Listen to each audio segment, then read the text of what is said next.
The crystal champagne flute didn't just slip, it was pushed. Seraphina felt the icy splash of 300 a bottle Dom Perignon soak her cheap polyester waitress apron, a sneering laugh following it. "Clean it up." Kendra hissed her diamond bracelet, a gift from Seraphina's own husband, flashing under the chandelier. "And get me another." This one was flat.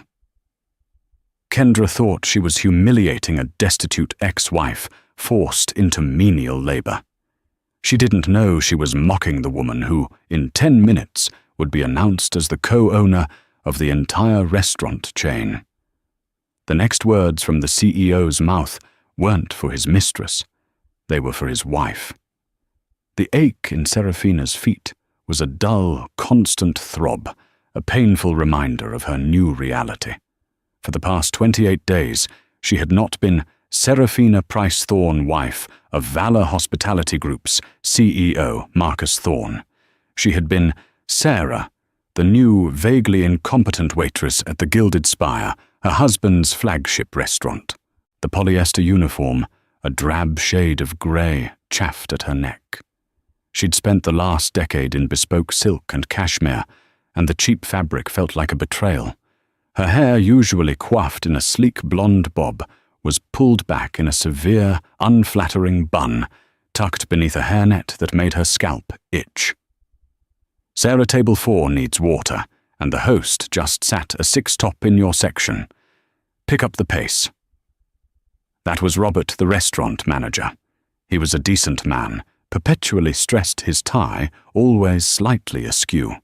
His eyes shadowed with fatigue. He'd hired Sarah out of pity, she suspected. She'd shown up with a thin, fabricated resume, citing food service experience, in a small town that had supposedly been devastated by a flood, washing away all records. She'd been clumsy, dropping a tray of water glasses her second day, and constantly mixing up the table numbers. In truth, she wasn't clumsy. She was distracted. As she refilled water glasses, her eyes weren't on the crystal. They were on the point-of-sale POS system. It was an archaic model, slow and prone to crashing. But its biggest flaw wasn't its speed, it was its security, or lack thereof. Every night she watched, as Robert reconciled the day's earnings, sighing at the discrepancies. Voids, comps, and spills were skyrocketing. Her job here wasn't about earning a paycheck, it was an infiltration. Seraphina Price was not just a society wife. She was the daughter of Arthur Price, the brilliant, unassuming man who had built the Valor Hospitality Group from a single beloved diner in Austin into a nationwide empire. Arthur had been the genius, the heart. He had made Marcus Thorne his protégé, impressed by the younger man's ambition and slick charm. Too impressed. When Arthur passed away 5 years ago, his will was complex. He left 50% of the company to Marcus and 50% to Seraphina, but her shares were held in a silent trust. Marcus was given full operational control as CEO. The trust, however, had a clause, one Marcus had long forgotten or dismissed. It would dissolve, giving Seraphina full, active, and equal voting power on their 10th wedding anniversary. That anniversary had been 1 week ago. Marcus had celebrated it by giving her a polite, distant kiss on the cheek and a pair of pearl earrings, respectable, bland, and passionless. He'd then claimed an emergency board dinner and left. She knew he'd spent the night with his mistress, Kendra Stone. For the past year, Seraphina had watched the company her father built begin to hemorrhage cash. Profits were down, debt was up, and Marcus's explanations were a tangle of corporate speak, market fluctuations, leveraged assets, aggressive rebranding. Seraphina, who had quietly earned her own MBA from Wharton online while playing the part of the perfect hostess, knew he was lying. He was either incompetent or he was stealing. She'd decided to find out which. What better place to see the rot than from the ground floor? Sarah, stop daydreaming.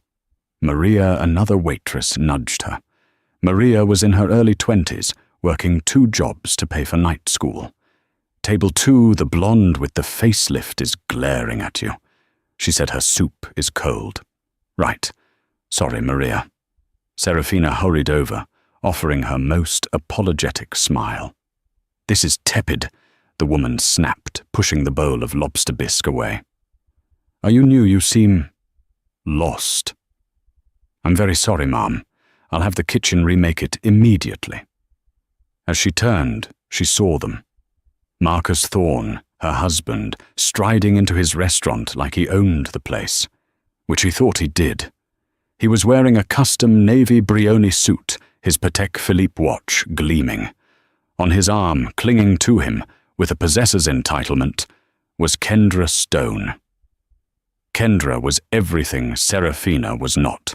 Loud, flashy, surgically enhanced and dripping in labels, she wore a skin-tight red dress that seemed more appropriate for a nightclub, and she carried a white crocodile Birkin bag, one Seraphina knew for a fact cost more than Maria's entire year of tuition.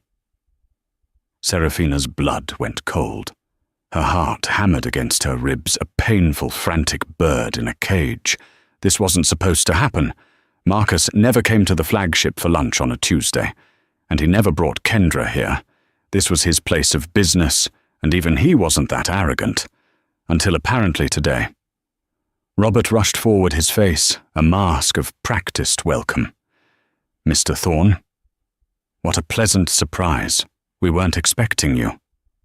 A last-minute decision, Robert, Marcus said, his voice booming with false geniality. He didn't look at Robert, he was scanning the room. I have some special guests arriving. We'll need the best table, the one by the window. Of course, sir. Right this way. Kendra preened, scanning the other diners, enjoying the whispers that followed her. Then her eyes landed on the waitress in the drab grey uniform, frozen by the kitchen door, holding a bowl of cold soup. Kendra's perfectly painted lips curled into a slow, malicious smile. She stopped walking. Marcus, darling. She cooed loud enough to turn her heads. Look, it's the help. Marcus followed her gaze. His face, usually so tan and confident, went stark white. He stared at his wife in her hairnet and stained apron, and for a second he looked terrified. Kendra, however, looked delighted. She sauntered over her hips, swaying, leaving a trail of cloyingly sweet perfume. Well, well, well, she purred, stopping directly in front of Seraphina. She looked her up and down, her expression one of exaggerated pity. My goodness. Seraphina, look at you. How the mighty have... Well, you know. The dining room of the Gilded Spire, usually a refined space, filled with the quiet murmur of business deals and polite society, fell into a tense, expectant hush. The clinking of silverware slowed. Diners at nearby tables paused forks halfway to their mouths, sensing the brewing storm. Seraphina's hand, the one holding the soup bowl, began to tremble. Her Sarah name tag felt like it was burning a hole in her uniform. I'm sorry, ma'am, Seraphina stammered, dropping her gaze, clinging to her cover. I'll take you to your table. Kendra let out a short, barking laugh. Oh, ma'am, how professional. Marcus, isn't she just a picture of professionalism? Marcus had recovered his composure, but his eyes were hard and cold. He walked over, standing beside his mistress, creating a united front. He looked at Seraphina, not as his wife, but as an inconvenience, a problem to be managed. Seraphina, he said, his voice low and threatening. What is this? What game are you playing? Game! Kendra scoffed, running a hand down the lapel of Marcus's suit. Darling, this isn't a game. This is what happens when you get replaced. I told you she wouldn't take the divorce settlement well. I just didn't think she'd end up here. It's almost too perfect. She turned back to Seraphina, her voice dripping with venom. Tell me, darling, Does this job even cover the rent on whatever sad little apartment you've had to move into? Because I know for a fact Marcus has frozen your accounts, all those lovely Amex cards, snippety-snip. She mimed cutting scissors with her fingers. A few diners gasped. Marcus did nothing to stop her. Robert the manager looked back and forth between them, his face pale with confusion. Mr. Thorne, I don't understand. This is Sarah, this is your wife. His ex-wife, Kendra corrected loudly. Or soon to be. He's upgrading, aren't you, baby? Marcus looked deeply uncomfortable, not with Kendra's cruelty, but with the public nature of it. Kendra, let's just sit down. Robert, get us some champagne. Oh, no, Kendra said, holding up a hand. I want her to serve us. She smiled a predator's smile. It's only fitting. Won't you serve us, Seraphina? For old time's sake, I'll be sure to leave you a very generous tip. Maybe you can use it to get your hair done. Those roots are tragic. Seraphina's knuckles were white on the soup bowl. She could feel the stares of her co-workers, of Maria, of the bus boys, of the kitchen staff, peering through the porthole window. She was their boss, their owner, and she was being dressed down like a child. The shame was scalding, but it was quickly being replaced by a cold, clarifying rage. Right this way, sir, she said, her voice, flat, her eyes, fixed on a point just past Marcus's shoulder. She led them to the prime window table. As she set down the menus, Kendra deliberately knocked hers to the floor. Oops, pick that up, will you? Seraphina bent down the polyester uniform, pulling tight across her back. She retrieved the menu and placed it back on the table, her hands perfectly steady. Can I get you something to drink? She asked the Sarah persona, now a shield. I want the Dom Perignon, the 2012 vintage, and make sure it's properly chilled. Kendra ordered. And for an appetizer, we'll have the... Oh, wait. You probably know the menu by heart, don't you? What's the cheapest thing on here? I'm sure that's all you can afford to eat these days. The staff meal. Kendra, Marcus warned. What, I'm just making conversation. It must be so humbling for you, Sarah, to go from hosting senators at your dinner parties to serving me, a woman who actually knows how to keep a man like Marcus satisfied. This last comment was a whisper, but it was aimed directly at Seraphina's heart. Seraphina said nothing. She just nodded her face, an impassive mask, and walked toward the bar to retrieve the champagne. Pathetic, she heard Kendra hiss to Marcus. You were married to that for 10 years. No wonder the company's a mess. She has no spine. When Seraphina returned with the champagne bottle and 2 flutes, her hands were steady. She presented the bottle to Marcus, who waved it away impatiently. Just open it. She expertly uncorked the bottle with a quiet thwump. She poured a small amount for Marcus to taste. He swirled it, sniffed, and nodded. She then moved to pour for Kendra. And that's when it happened. As Seraphina tilted the bottle, Kendra lifted her hand, the one with the massive glittering diamond bracelet. She didn't just bump Seraphina's hand, she pushed it. The bottle neck jerked, and the pale gold champagne splashed over the rim of the glass, dousing Kendra's hand and the pristine white tablecloth. Kendra shrieked, jumping back. You clumsy cow, look what you did. This is a $20,000 bracelet. You probably got your filthy waitress germs all over it. She stood up, grabbed her napkin, and began frantically dabbing at the diamonds. Then, with a look of pure spite, she picked up her now full water glass and threw its contents directly at Seraphina. That's for the champagne, she sneered. Icy water sluiced down Seraphina's face, plastering her hairnet to her skin and soaking the front of her uniform. The entire restaurant was silent. Maria had her hand over her mouth. Robert looked like he was about to be sick. Marcus finally looked furious. "Kendra, that's enough. Sit down." "Don't you dare tell me what to do." Kendra shrieked, her mask of sophistication completely gone. "She deserved that. She's nothing. She's a waitress." "I am a waitress," Seraphina said. Her voice was quiet, but it cut through the silence like a razor. She slowly, deliberately began to unbutton her apron. The sopping wet grey fabric fell to the floor, landing in a puddle of water and champagne.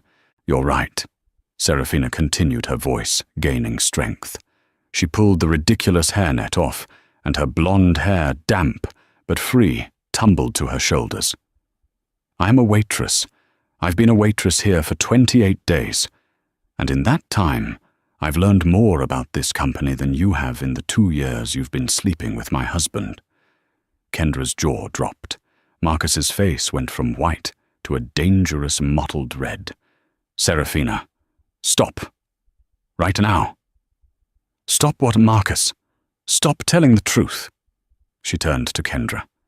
"You're right about this bracelet, though. It is expensive.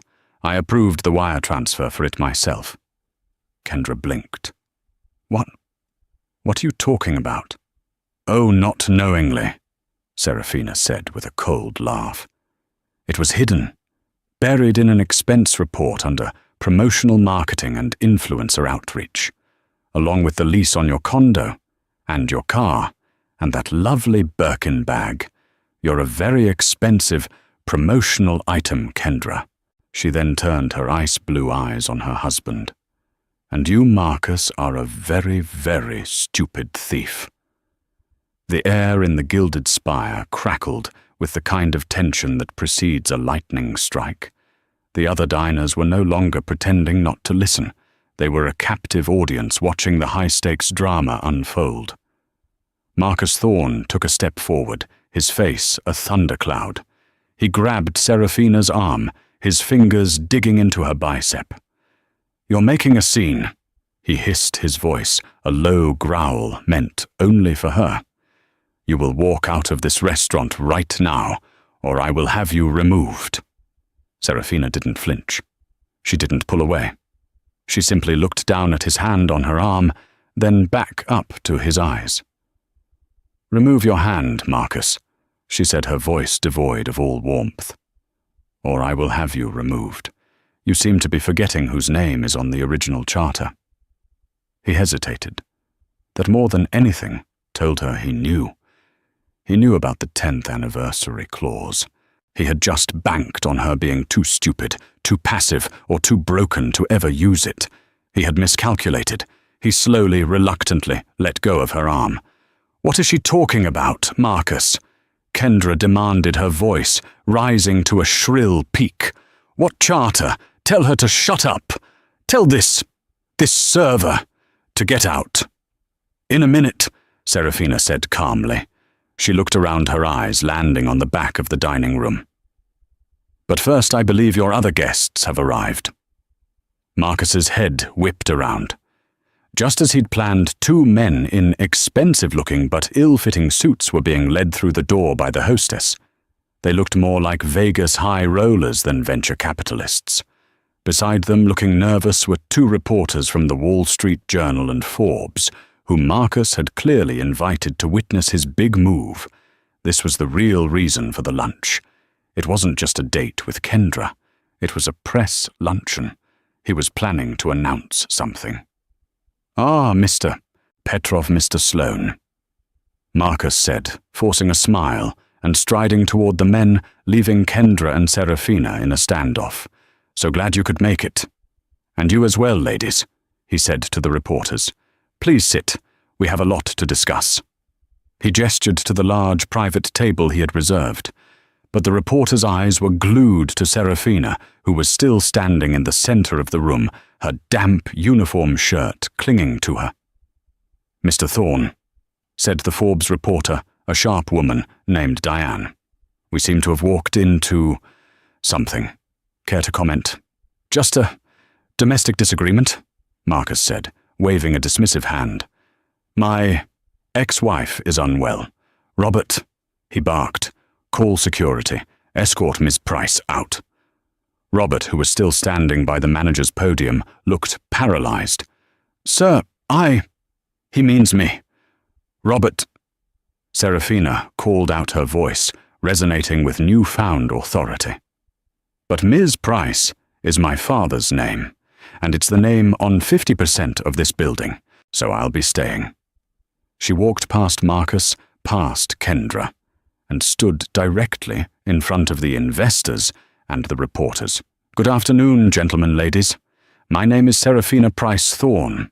I am the co-owner of the Valor Hospitality Group, and I am so glad you're here. You've arrived just in time for the audit." Audit. Mr. Petrov, a man with a thick gold watch and a thicker neck, scoffed. "We are not here for audit. We are here for partnership. Mr. Thorne is announcing new vision." "Yes, he is," Seraphina agreed. "A vision of fraud, a vision of embezzlement, a vision of liquidating his wife's inheritance to pay off his gambling debts and his mistress." Kendra let out a sound like a strangled cat. "Lies. She's lying." "Am I?" Seraphina turned to Marcus. "Tell them, Marcus. Tell them about the new partnership. Tell them how you planned to sell a 40% stake in Valor, a stake that isn't entirely yours to sell to these two gentlemen. Tell them about their company, Global Synergy Holdings." Marcus's face was ashen. Seraphina continued, "I was curious about Global Synergy Holdings, so I had my lawyers look into it. It's a shell corporation registered in the Cayman Islands 3 months ago. Its listed assets are, well, 0. It has no website, no employees. It's nothing. It's a front you're using to gut this company, take the cash and run. Am I wrong?" The two investors, Petrov and Sloan, exchanged a nervous glance. They hadn't expected the society wife to have a brain. "This is preposterous," Marcus blustered. "She's hysterical. Security." "They're already here, Marcus," Seraphina said quietly. On cue, the front doors of the Gilded Spire opened again. This time it wasn't investors.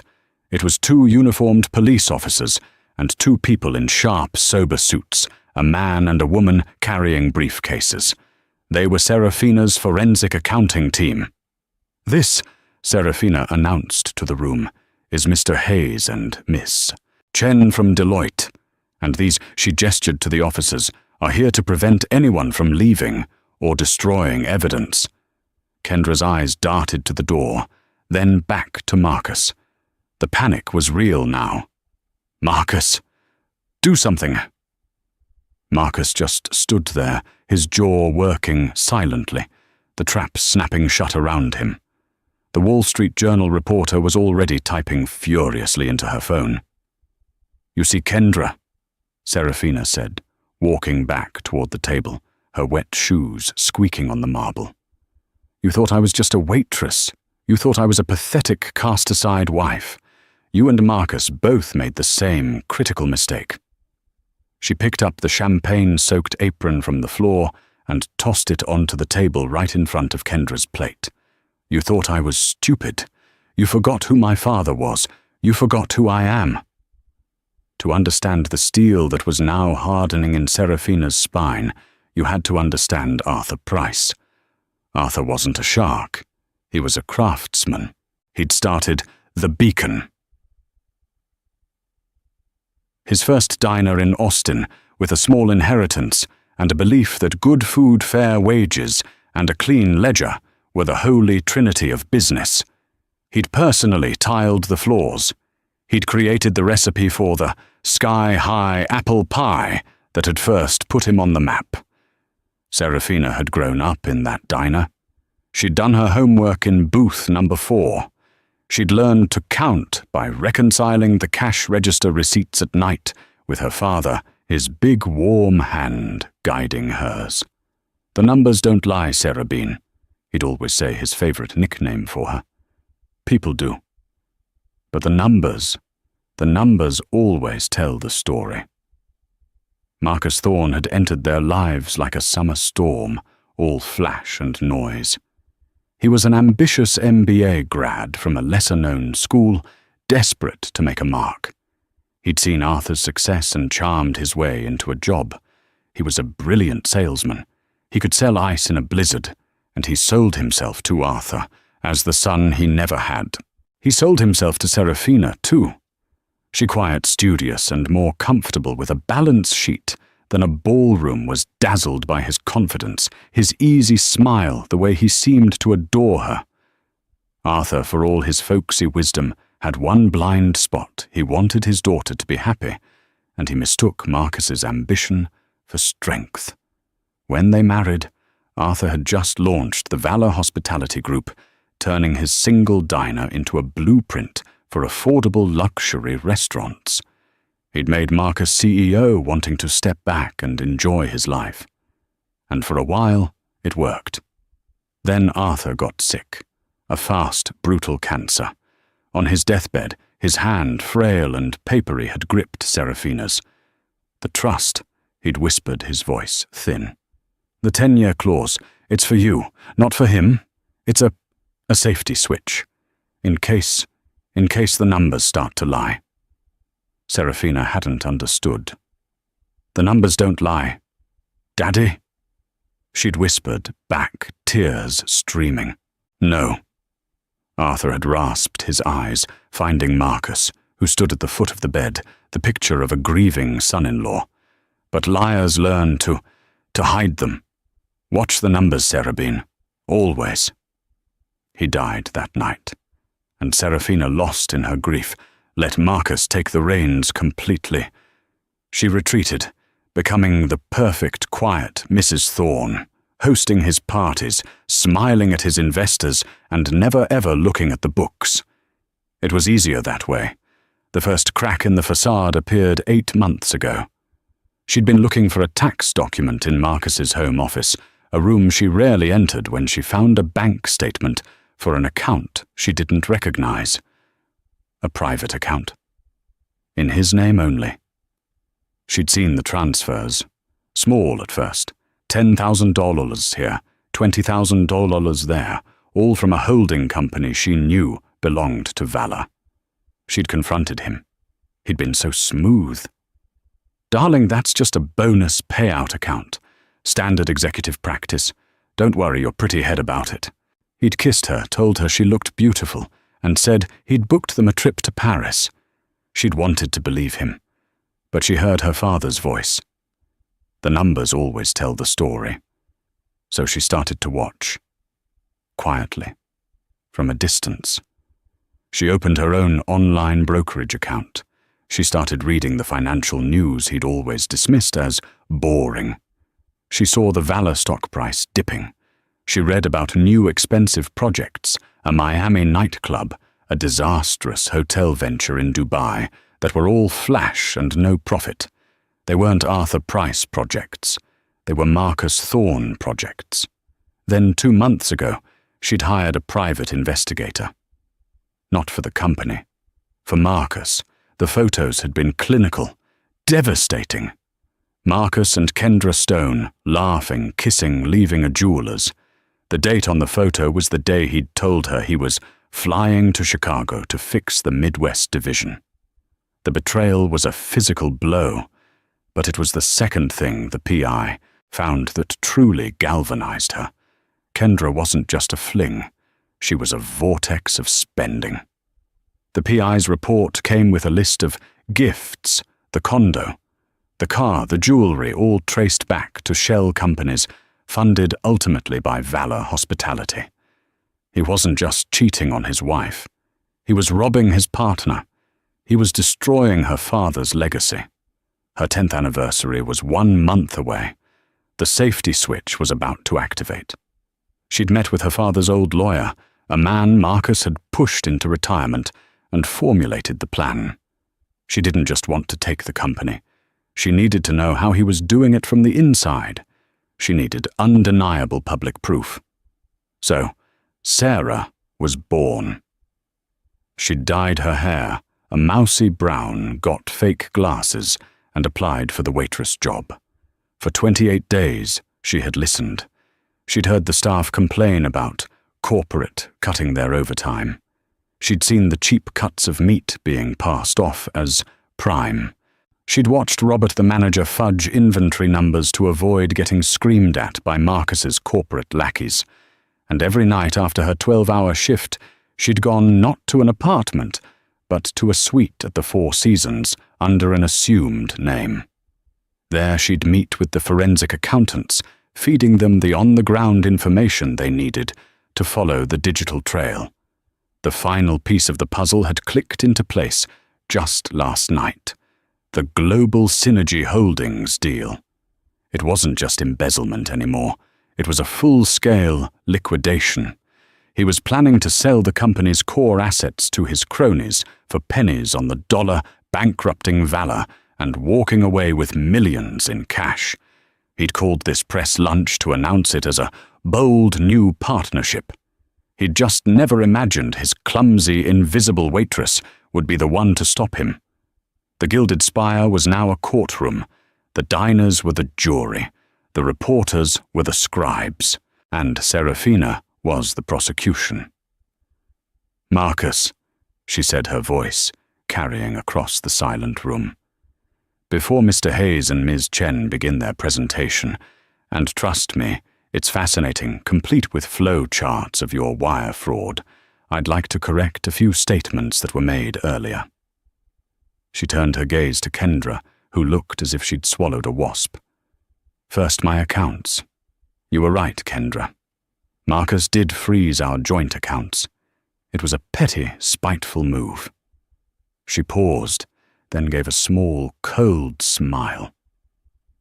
"But he seems to have forgotten about the private trust my father established for me at birth, the one not tied to Valor. The one with a portfolio that makes his CEO salary look like a rounding error.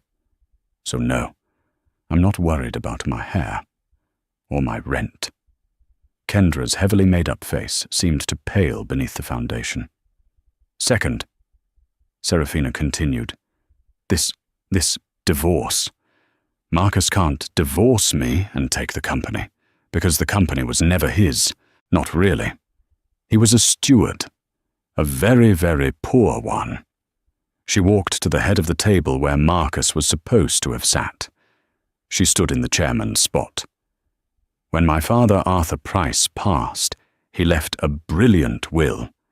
He left Marcus 50% of the company, yes, but my 50% came with a controlling interest clause, a tiebreaker, a poison pill, whatever you want to call it. It was to remain dormant as long as the company was profitable and my marriage was intact, or it would activate automatically on our 10th anniversary. She looked directly at Marcus. "Happy anniversary, darling. You should have read the fine print." Marcus finally spoke. His voice was a rasp. This is theatre. My lawyers said the clause was contestable. Undue influence." "Yes, I know," Seraphina said. "I have the invoices from your lawyers. You've spent $700,000 of company money trying to find a loophole. They failed. I convened an emergency board meeting this morning at 9:00 a.m. The board, as you know, consists of myself, you and my father's lawyer, the one you thought was a senile old man. The vote was 2-1. Effective immediately, you are removed as CEO of Valor Hospitality Group, pending a criminal investigation. You can't. I can, Seraphina stated. "I did. You are no longer CEO. You are as of this moment unemployed, and in quite a lot of legal trouble."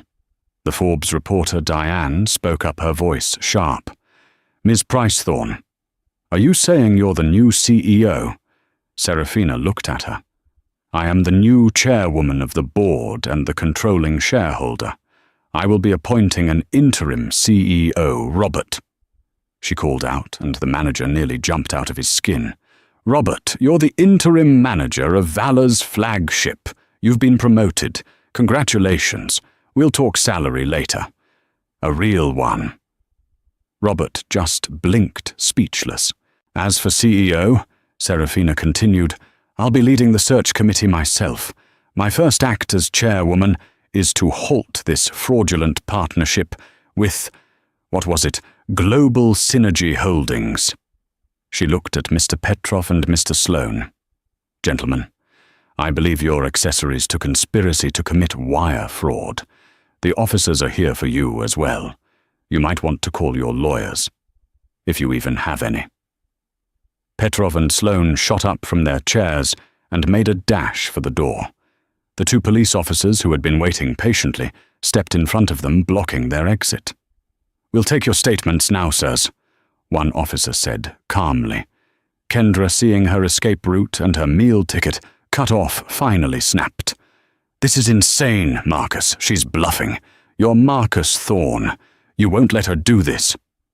Marcus didn't even look at her.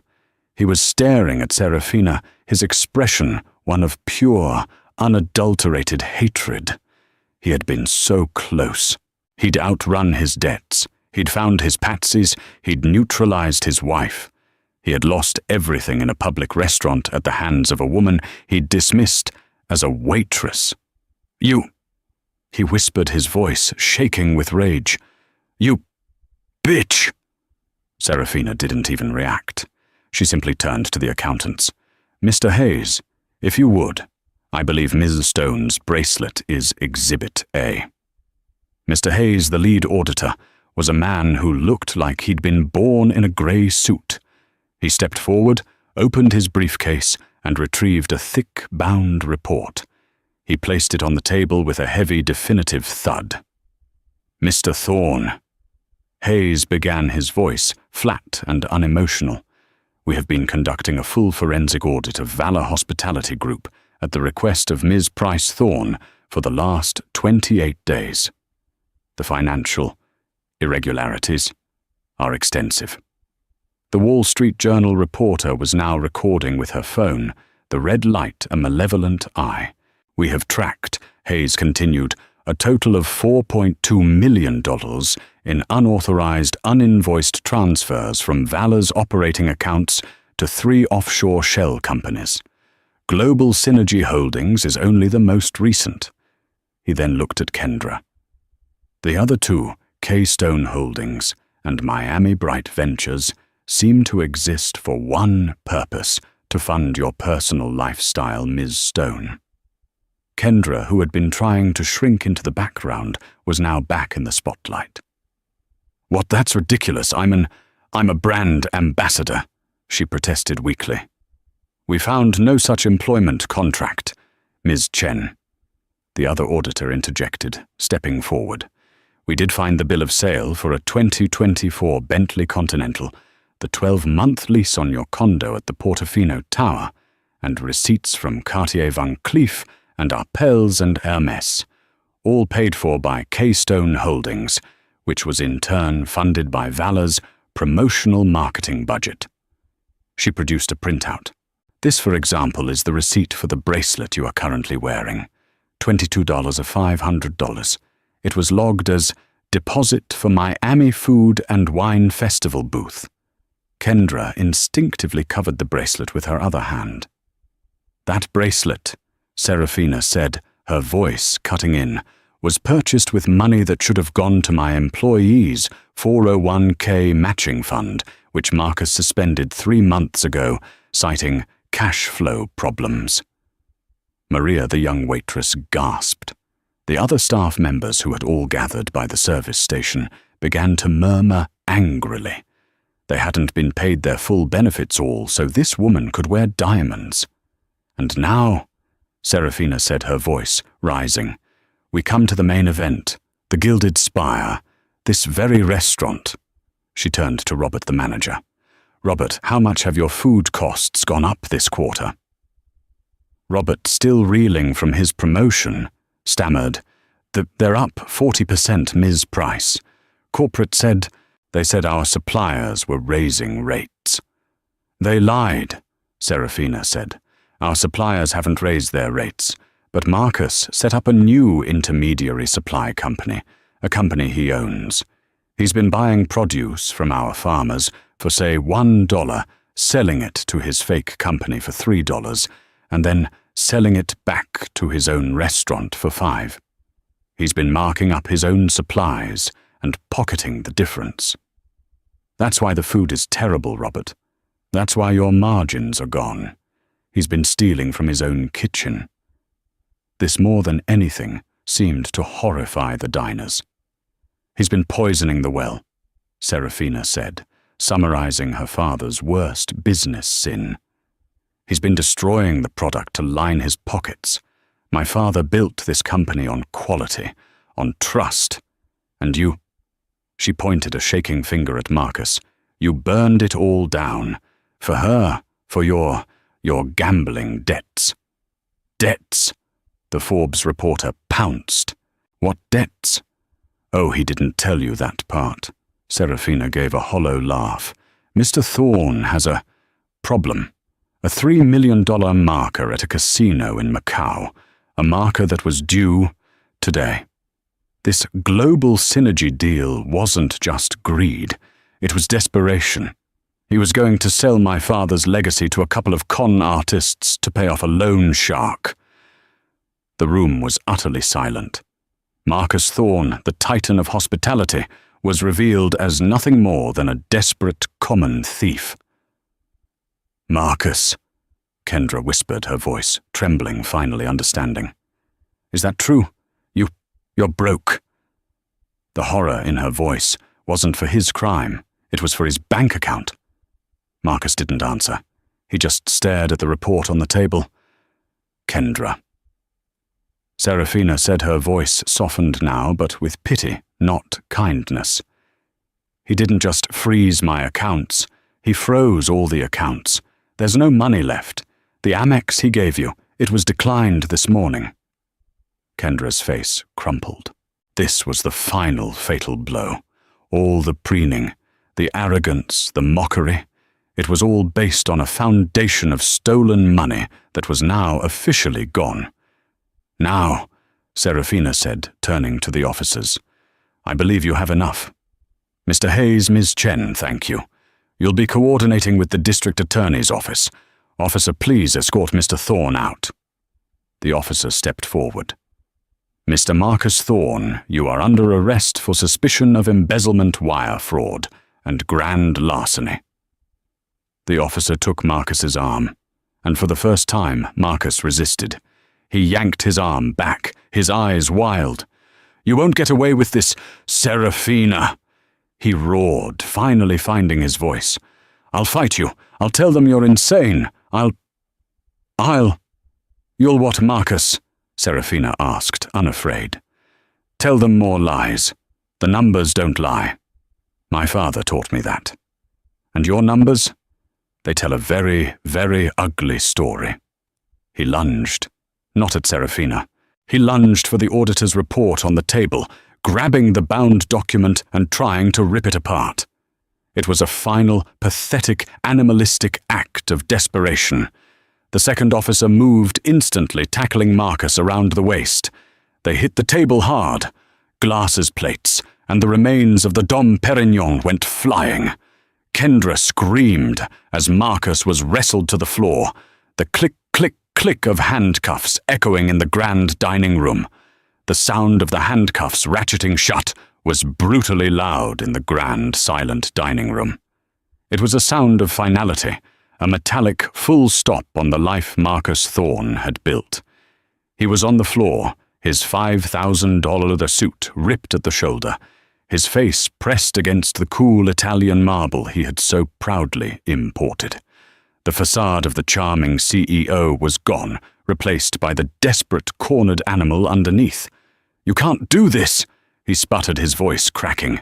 He wasn't roaring now, he was scrambling. This is my company, I built it. Seraphina, please, tell them this is a misunderstanding.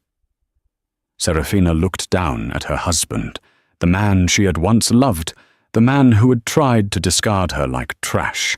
Her face was as cold and hard as the marble he was pinned to. You built nothing, she said, her voice cutting through his pleas. You were a parasite on my father's legacy. You didn't build this, Marcus. You just infested it. You'll be hearing from my lawyers." He tried again, shifting back to rage as the officers hauled him to his feet. "I'll own you. I'll tell them you're insane. I'll own all of you." The officers practiced in this didn't flinch. They simply propelled him toward the door. Mr. Petrov and Mr. Sloane, the two shell company investors, were already being led out, their faces sullen and silent. They were professionals. They knew when the con was over. Marcus, however, was an amateur, and he went out screaming, "This isn't over, Seraphina. You hear me? It's not over."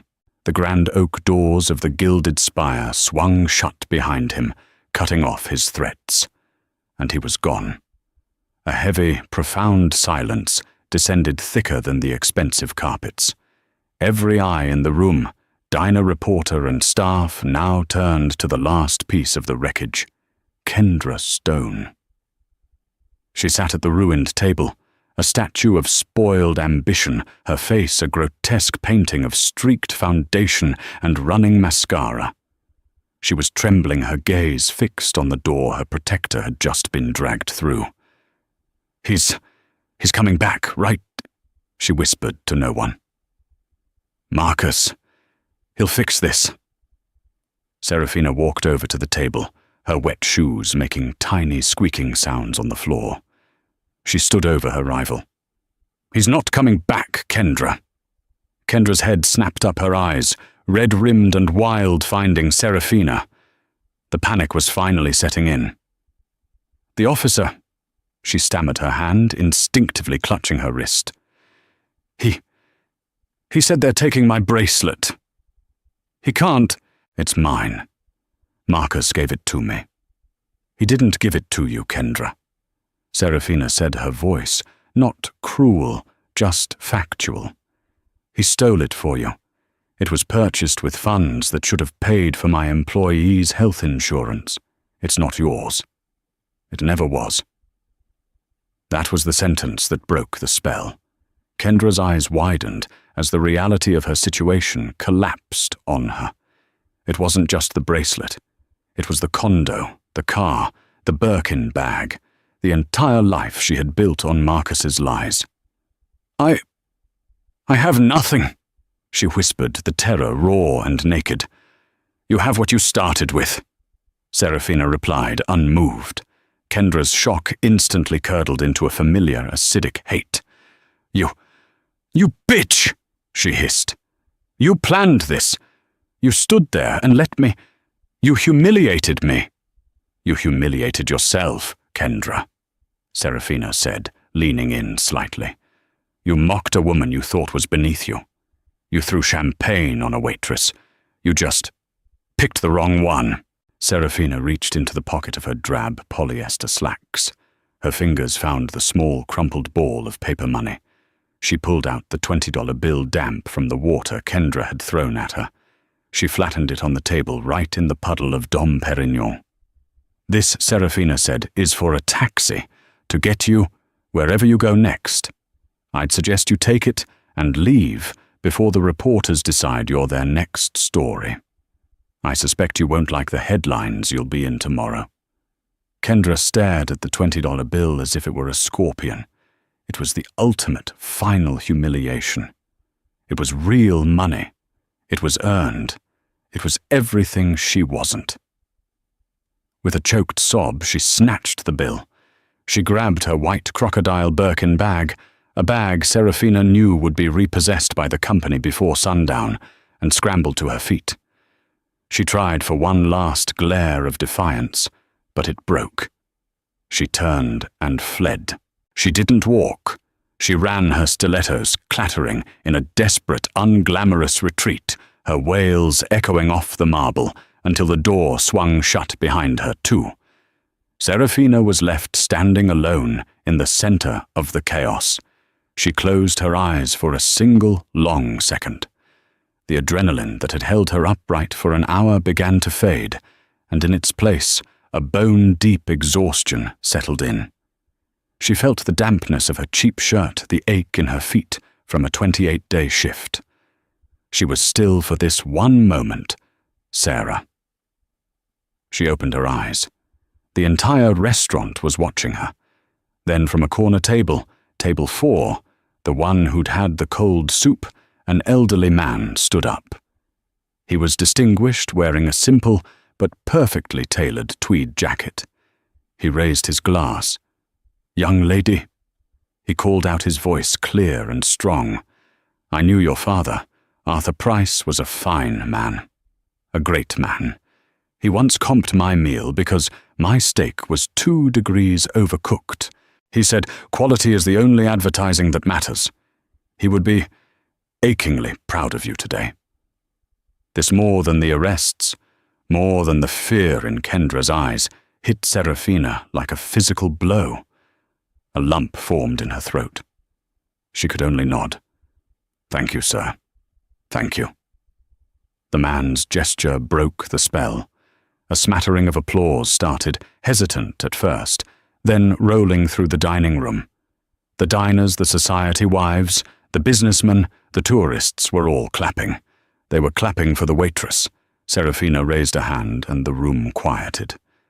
"Thank you, all of you. My sincere apologies for the interruption." A small wry laugh escaped her. "As you can see, we're under new management, effective immediately. Your lunches, your wine, everything. It is on the house today. Please stay and enjoy it. The kitchen will be right back with you. We have a lot to celebrate." She then turned her back on the diners. Her focus was now on her people. The staff was clustered by the service station, looking at her with a mixture of awe, terror, and disbelieving hope. She walked over to them past the broken glass. Robert, the manager, looked like he was about to faint. "Robert.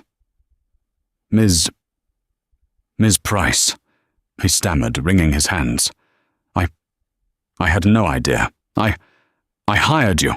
I'll get my things." "Robert," she said, cutting him off gently.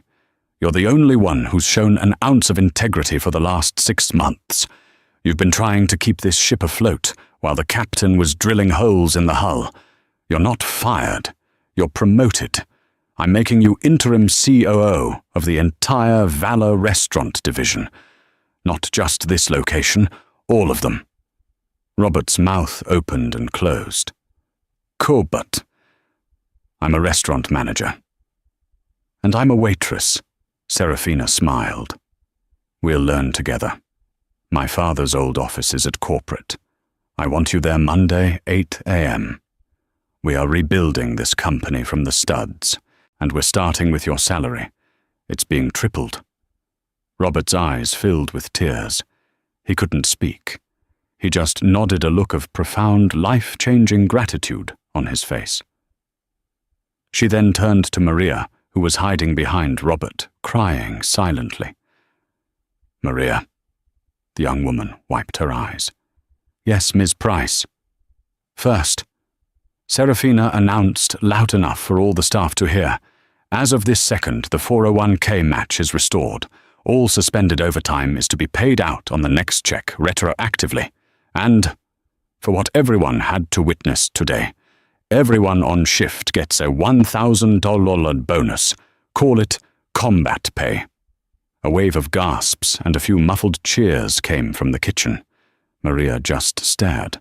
$1,000. "And you, Maria," Seraphina continued, "what are you in night school for?" Hospitality management, ma'am," Maria whispered. Seraphina smiled. A real warm smile, the first one that day. "Good. The Valor Group is officially restarting my father's old tuition reimbursement program. Your next semester is paid for, and I'm promoting you to assistant manager effective now. You'll report to Robert." Maria let out a sob, and, shattering all protocol, threw her arms around Seraphina. Surprised, Seraphina hugged her back tightly. It was a real human connection, the first one she'd felt in what seemed like a lifetime. She gently disengaged and finally turned to the last group, the reporters. Diane, the Forbes reporter, had her phone down. Her expression was one of pure, unadulterated respect. "Miss Pricethorne, that was the story of the year," she said. "You came here for a partnership announcement.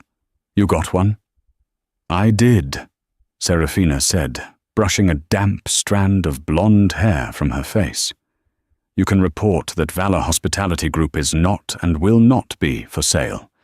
It is entering a new partnership with its own employees and with its original principles. We are going back to basics, back to what my father believed in: quality, integrity, and service." "But why Ms. Price?" the Wall Street Journal reporter asked. "Why this? The uniform, the 28 days of this. You had the lawyers. You had the auditors. You could have done this in a boardroom." Seraphina looked down at her hands, red and chapped from the hot water and sanitizer. "In a boardroom," she said, "I would have been fighting over numbers on a page.